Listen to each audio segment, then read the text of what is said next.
ZB9 news కి స్వాగతం. రామగుండం ఎరువుల కర్మాగారంలో నిర్మాణం చేపట్టినప్పటి నుండి అమోనియా లీక్ కావడం వల్ల ఆర్ఎస్ఎల్ ప్రభావిత ప్రాంతాల ప్రజలు ప్రాణాలు అరచేతిలో పెట్టుకుని భయాందోళనకు గురవుతున్నారని, జెడ్ఎల్డీ ప్లాంట్ ఏర్పాటు చేయడంలో ఆర్ఎఫ్సిఎల్ అధికారులు నిర్లక్ష్యం చేస్తున్నారని ఫైట్ ఫర్ బెటర్ సొసైటీ అధ్యక్షులు మధ్యల దినేష్ ఆగ్రహాన్ని వ్యక్తం చేశారు.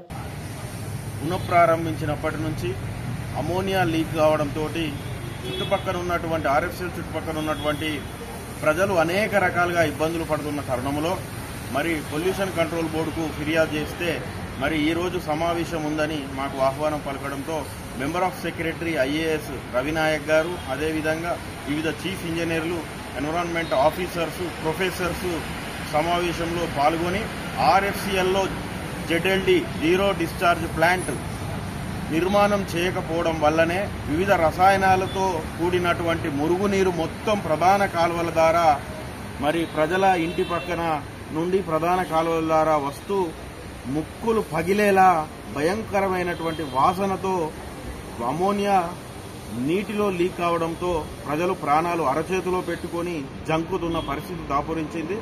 ఇప్పటికైనా జెడ్ఎల్డీ ఏర్పాటు చేయాలి. అసలు ఆర్ఎఫ్సిఎల్ అధికారులు నిర్లక్ష్యం వహిస్తూ ఉన్నారు.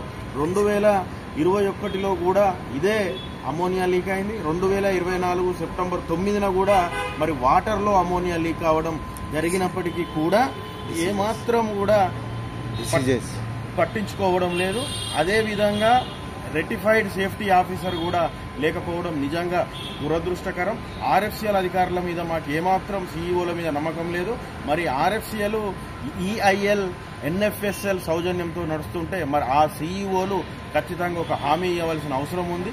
జెడ్ఎల్డీ ఏర్పాటు చేస్తేనే ఈ ప్రాంత ప్రజలకు కూడా అన్ని రకాలుగా ఉపయోగం ఉంటుంది తప్ప మరి లేకుంటే సిపిసిబికి కూడా ఫిర్యాదు చేయడం జరుగుతుంది.